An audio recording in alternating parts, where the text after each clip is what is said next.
the thread that runs through all coaching for me is one, help people to trust themselves, to know that they can do it and just need to get out their own way. And two, really visualize, really see what they're saying. That's most of the battle, really. Have you ever wondered what it takes to master the art of voice acting, or how one can go from lending their voice to characters and commercials to guiding the next generation of voice talent? Well, today we have the pleasure of getting behind the mic with Richard Cotton, a seasoned voice actor and coach with years of experience in the field. Richard's journey is filled with insights and stories that are sure to inspire voice actors, from voiceover and dubbing experiences to creating his very own course to help aspiring voice actors. So without further ado, let's dive into this.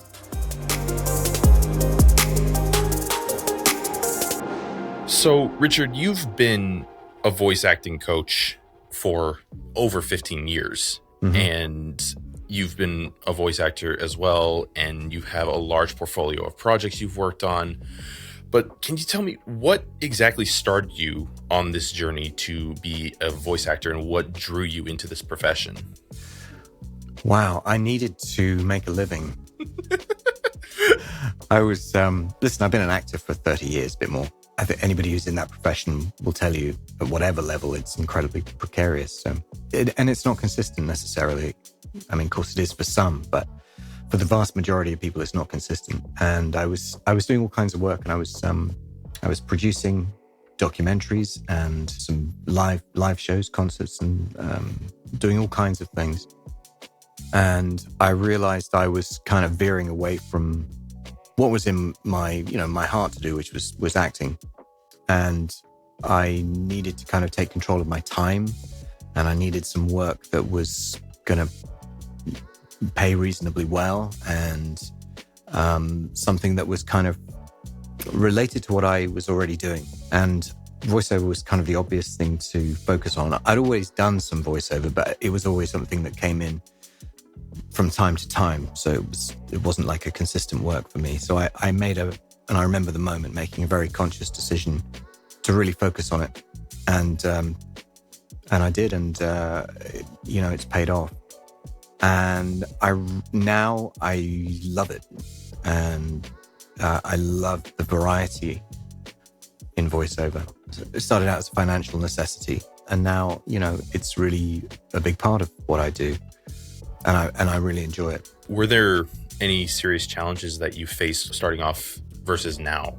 Well, the challenges are the same. I mean, okay, no, that's not true, because I think it's a long game, isn't it? You make contacts and you build trust with producers and with clients.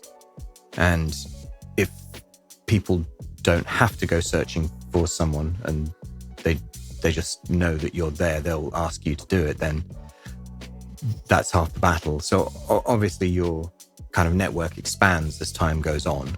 So in that respect, it's changed in that I know more people now, and they know me and they know my work, and they know that if they get me in to do something that they're in safe hands. So that's different. Of course, when you're starting out, I think not being known is the big struggle, but really,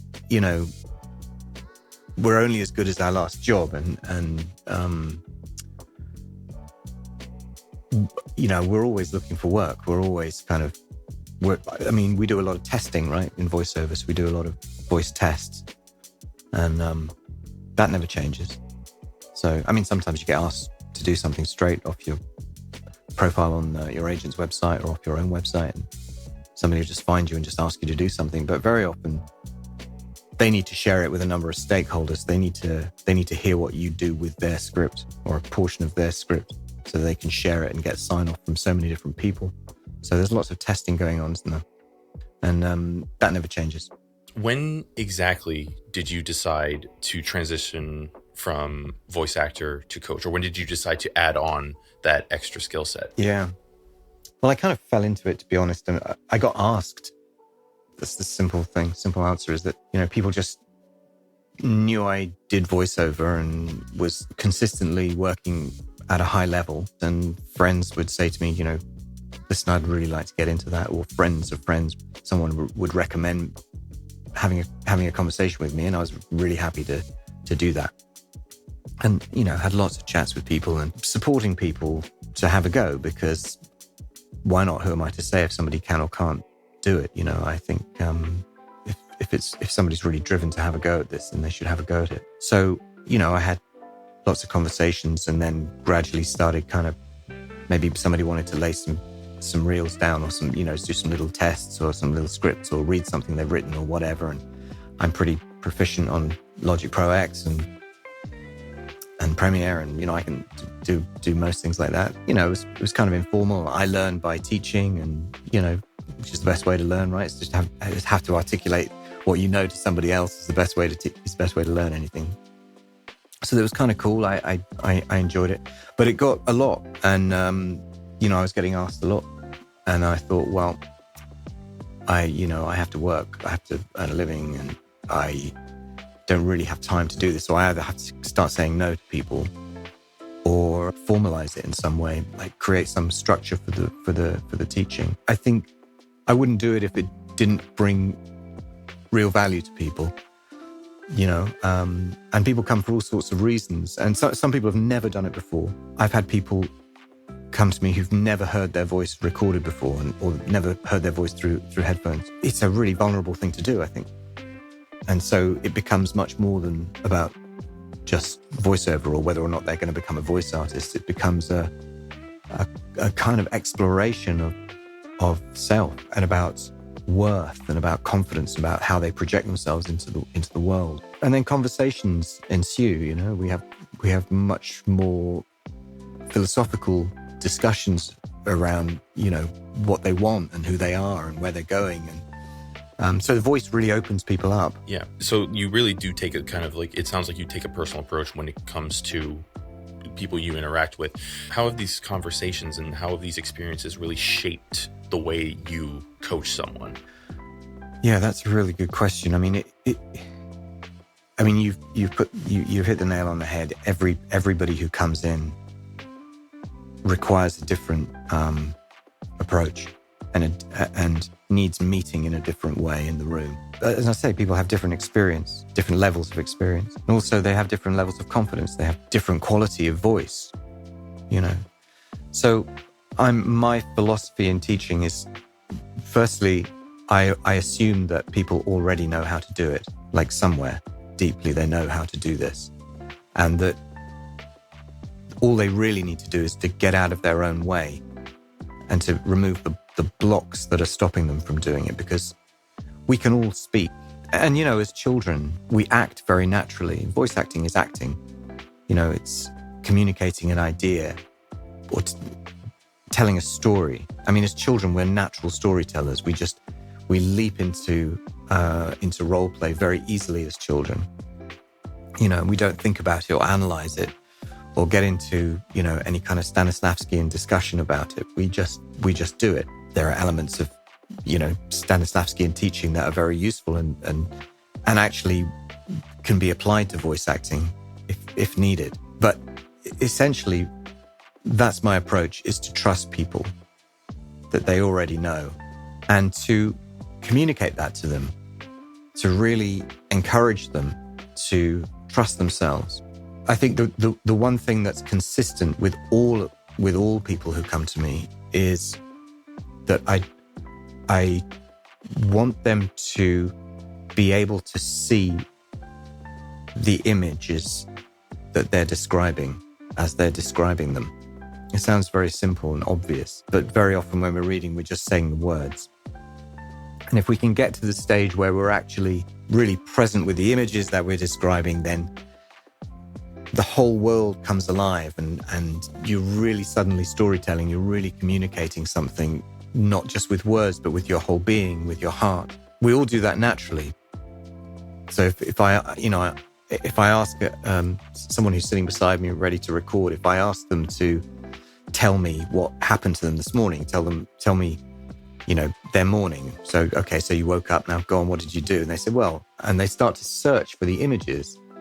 They say, well, I got out of bed, I made some coffee, and then I went and sat outside, and then I drank coffee, and then I thought, should I have some breakfast? But all the time they're searching for the images in memory of what they were doing. And in a similar way, when we have a script, can we use the words? Obviously, we need to speak the words that are written.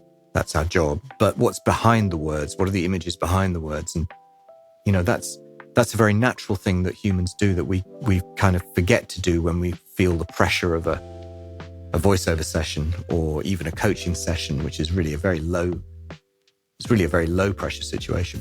So yeah, that's the thing that I think the thread that runs through all coaching for me is, one, help people to trust themselves, to know that they can do it and just need to get out of their own way.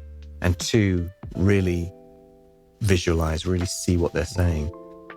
That's most of the battle, really, I think. That's very well put, I will say. And because there are other voice actors as well that say they want to get into coaching. Some of them have been doing it for years, and then there's others who have prioritized like another field such as acting or something else that requires speaking on a level.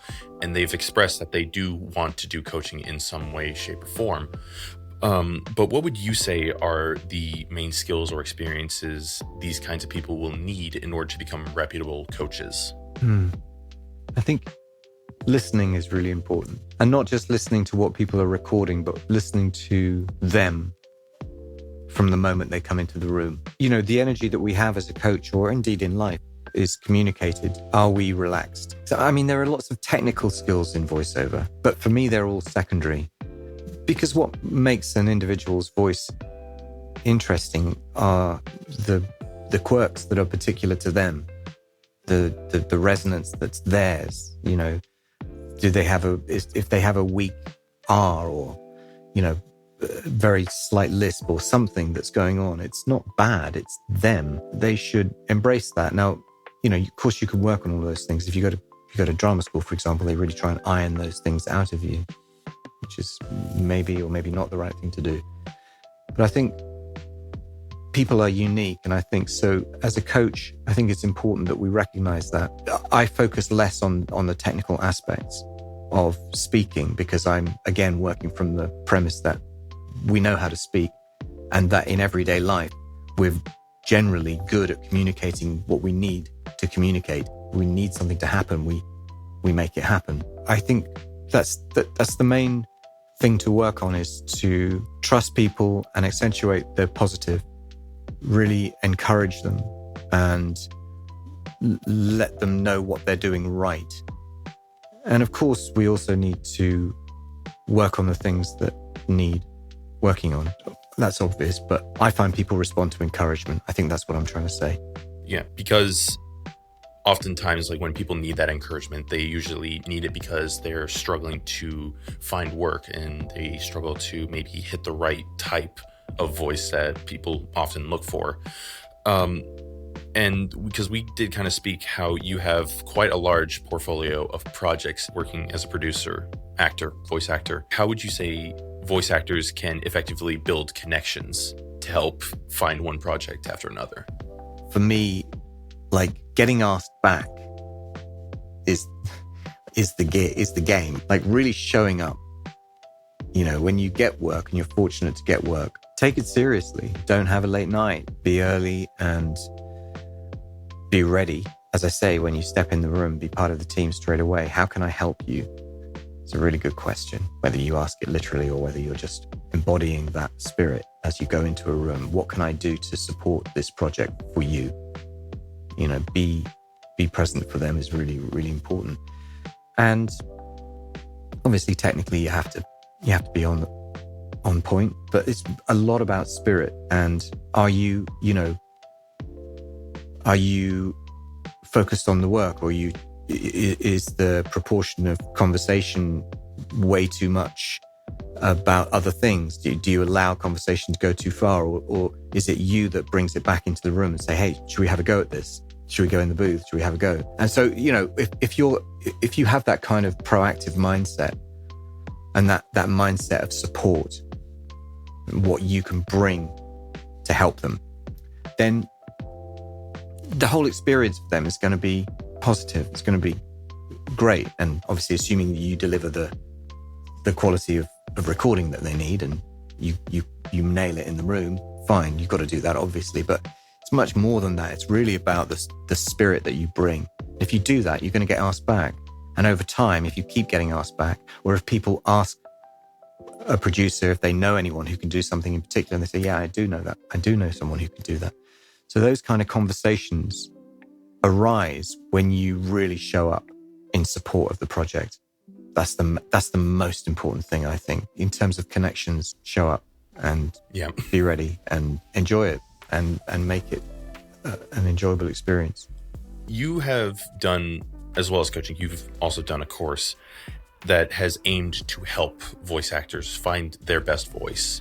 And coming off of that, is there a specific impact that you hope to have on the voice acting community?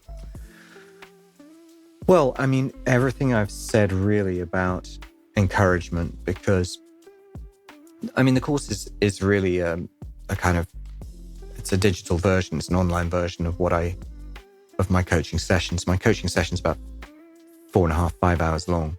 You know, we record everything and you come away with the recordings, but that's not really the point of it. The point of it is the coaching and to feel a modicum of pressure within a given time frame, because in a studio situation, a professional studio situation, you've got to deliver what you're being asked to deliver within an hour, probably less if they need time to work on the file, work on the project, to edit. So you've got to get to it quite quickly and offer them options and that kind of thing. So there's pressure in the room. So I try to keep it moving and also, you know, support them through that as well. What's different about having an online course is it's, in a sense, it's fixed. You know, it's essentially me talking to camera. So there isn't the two-way communication that you get when you have somebody in the room where they can ask you things, or I can hear directly what they're doing and then I can make suggestions. What's consistent between my in-person coaching and the online coaching is, you know, you can do it and practice. You know, you get better at what you do. So whatever you do, you get better at it. So I'm curious to kind of get your take on this, right? So AI technology has begun to advance a lot faster than it did years ago. And with that, AI voices has become a pressing issue, especially in the voice acting community, with lots of people using synthetic voices on their projects, sometimes rather than actual humans.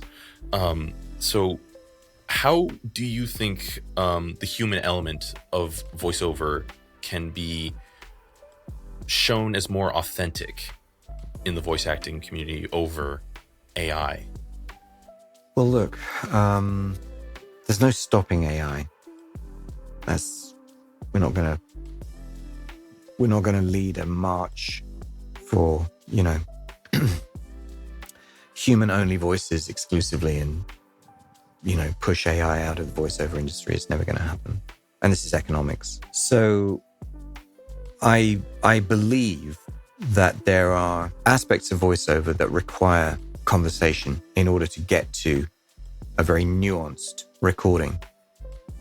So I do a lot of dubbing, for example. I still believe that the human voice dubbing is, because it's hard, right? It takes time and it takes a really detailed conversation to get to the subtleties that are required to play a scene, because that's what you're doing. You're playing scenes with other people. You're really talking to them and you're responding to another actor. It's detailed and it takes time. It takes conversations. So I don't know how you could get to that with AI. I mean, obviously it'll get so close that people won't notice. And I think that's really the thing. It's really about expectations. It's not so much about what we can do, but it's about what people expect and what people are attuned to. So, I mean, we know that a lot of more straightforward voiceover projects, let's say, a lot of corporate work, for example, that's where the AI is being used the most, I would suspect. But I think that is going to happen. I think in animation, I think in dubbing, I think in documentary narration, which I do a lot of. But to get the specificity of variation is so complicated and so human and so particular to each artist and to the relationship with artist and producer and engineer. I mean, it's a whole dialogue. I just feel like that's a long way off or it may not even be possible. That. So I kind of hold out for that. Yeah, and because you mentioned like expectations changing, would you say that's one of the things that has changed in the voiceover industry over the years? Yeah, people don't necessarily notice if a voice is AI. I mean, generally people don't. I think I can still tell. But a bigger question is, do people care? Does it really matter? If a voice is getting over the information clearly, which AI can do very well, then do people really mind? Does it matter that we're not listening to a human being? Is there another level on which that matters? I think there probably is, yeah. I think we lose something in society when we are perpetually exposed to non-human voices. I don't think that's a healthy environment. That definitely has really opened up my perception as well, is like, how much do people care if a voice is AI or not, if it's not disclosed, because transparency is like at the forefront of everyone's mind. But at the same time, people are also thinking, will people notice, or will they even care, like when they think about using it as well as listening to it, really? Well, Richard, I want to thank you so much for joining me and for sharing your insights on voiceover and coaching as well. It's a pleasure, Tanner. Thanks a lot. Thanks so much for watching. If you enjoyed this video, then leave a like and a comment below, and subscribe if you want to see more voice actor interviews like this in the future. See ya!